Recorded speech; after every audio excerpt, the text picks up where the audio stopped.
அதுல ஒவ்வொரு அமைச்சருக்கும் ஒரு புரோட்டோகால் இருக்கும். முதலமைச்சருக்கு நம்பர் 1 புரோட்டோகால், துணை முதலமைச்சருக்கு நம்பர் 2 புரோட்டோகால், அதற்கு பிறகு 3வது துறைமுறையிலிருந்து எல்லாமே அடுத்தது புரோட்டோகால் வரும். 34வது அமைச்சர் யார் தெரியுமா? புரோட்டோகால் படி ஒரு பட்டியலினத்தை சார்ந்த கயல்விழி என்பவர். 32வது யார் தெரியுமா? மதிவேந்தன் என்ற ஒரு பட்டியலினத்தை சார்ந்தவர்.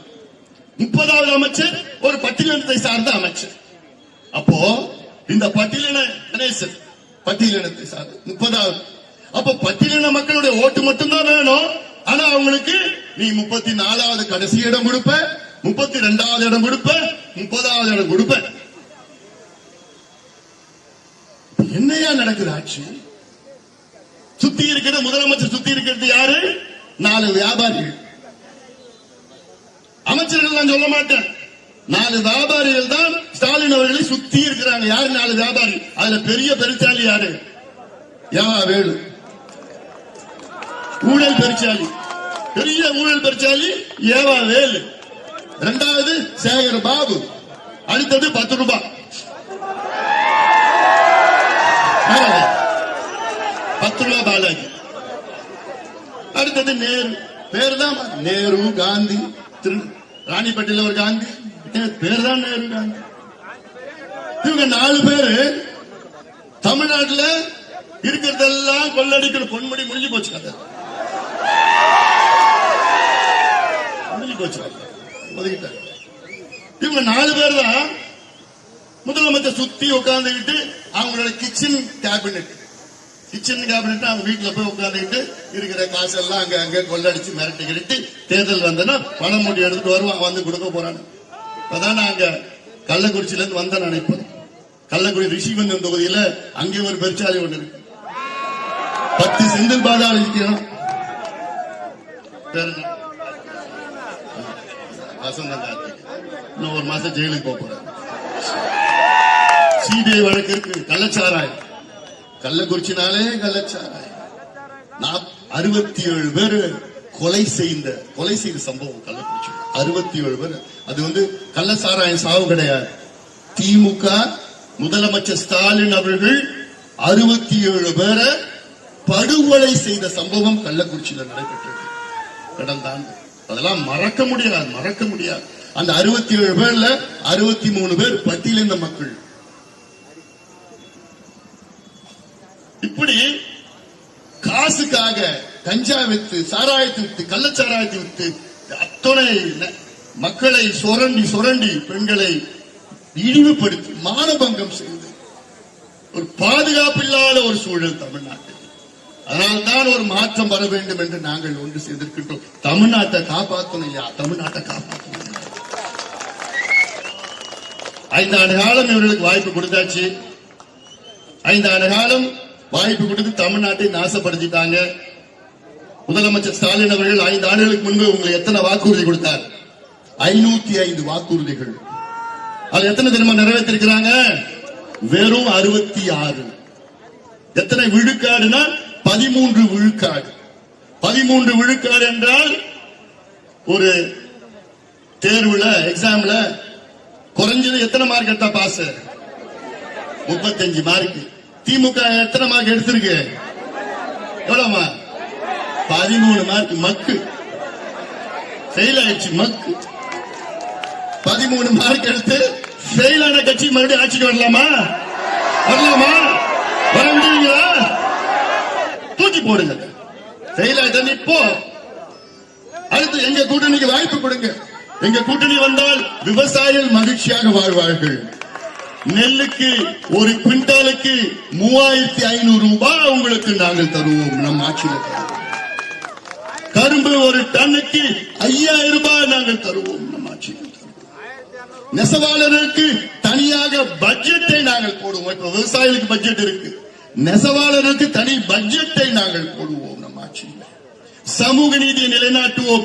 அத்துணை சமூகங்கள், அது எந்த சமூகம் இருந்தாலும் சரி, அந்தந்த சமூகத்தினுடைய மக்கள் தொகை ஒரு பக்கம் பின்தங்கை நிலை எடுத்து அந்த சமூகத்துக்கு இடஒதுக்கீடு, உள்ஒதுக்கீடு, சமூக திட்டங்கள் அத்தனையும் எடப்பாடி பழனிசாமி அவருடைய ஆட்சியிலே நடைபெறும். இது இந்த அன்புமணி ராமதாஸ் உறுதியேற்று காரணம் இது சமூக நீதி. இந்த பிள்ளைங்கெல்லாம் படிக்கணும், இந்த பிள்ளைங்கெல்லாம் படிச்சு வேலைக்கு போகணும், சுயமரியாதையுடன் வாழ வேண்டும். நீங்கள் எல்லோரும் சுயமரியாதையுடன் வாழ வேண்டும். யார்கிட்ட கையேந்த தேவையில்லை, யாரும் பிச்சை எடுக்க தேவையில்லை. நீங்க எல்லாம் சுயமரியாதையோட வாழணும்னா இந்த திமுகவை வீட்டுக்கு அனுப்புங்க. போதும் அந்த திருட்டு திமுக, 420 திமுக, இந்த பெண்களை, மாணவர்கள், குழந்தைகளை கொலை செய்கின்ற திமுக, கொள்ளடிக்கின்ற திமுக. இந்த மாவட்டம் அதாவது விழுப்புரம் மாவட்டம், இது நான் பிறந்த மண்ணு. இந்த மாவட்டம், அந்த மாவட்டத்தில் ஒரு தொழிற்சாலை அதிகமா, தமிழ்நாட்டிலே அதிகமா இந்த மாவட்டத்துக்கு ஒரு பேர் போயிருக்குது. அதிகமா டாஸ்மாக் சாராயம் விற்கின்ற, டாஸ்மாக் விற்கின்ற மாவட்டம் விழுப்புரம் மாவட்டம். கல்வியில கடைசி இடத்துல இருக்கு, குடிசையில முதல் இடத்துல இருக்குது, படிப்பறிவுல கடைசி இடத்துல இருக்குது. எல்லாம் மாற்றி அமைக்க வேண்டும். நாம் ஆட்சி வர வேண்டும், நம் கூட்டணி வர வேண்டும். அதற்கு நீங்கள் எல்லோரும் ஒரு மாற்றத்தை கொண்டு வாருங்கள், மாற்றத்தை கொண்டு வாருங்கள். சமீபத்தில் முதலமைச்சர் ஸ்டாலின் அவர்கள் திமுகவுடைய தேர்தல் அறிக்கையை வெளியிட்டார். அந்த தேர்தல் அறிக்கையில ஒரு வார்த்தை கூட மதுவை பற்றியோ போதைப் பொருட்களை பற்றியோ ஒரு வார்த்தை கூட கிடையாது அந்த தேர்தல் அறிக்கையில். இந்த தேர்தல் அறிக்கை யார் தெரியுமா தயார் பண்ணா? நாடாளுமன்ற உறுப்பினர் கனிமொழி அவர்கள், ஒரு பெண். நான் கேட்கிறேன், இதுக்கு முன்பு நாங்கள் ஆட்சிக்கு வந்தால் முதல் நாள் முதல் கையெழுத்து பூரண மதுவிலக்கு என்று சொன்னீர்களே கனிமொழி அவர்களே, இந்த தேர்தல் அறிக்கை, உங்க தேர்தல் அறிக்கையில ஒரு வார்த்தை கூட மதுவை பத்தி பேச முடியாதா உங்களால? ஒரு வார்த்தை கூட போதைப் பொருட்களை பத்தி பேச முடியாதா? வெட்கக்கேடியா, வெட்கக்கேடு. இன்று தமிழ்நாட்டுடைய முதன்மை பிரச்சனை ஒரு பக்கம் மது, ஒரு பக்கம் போதைப் பொருட்கள்.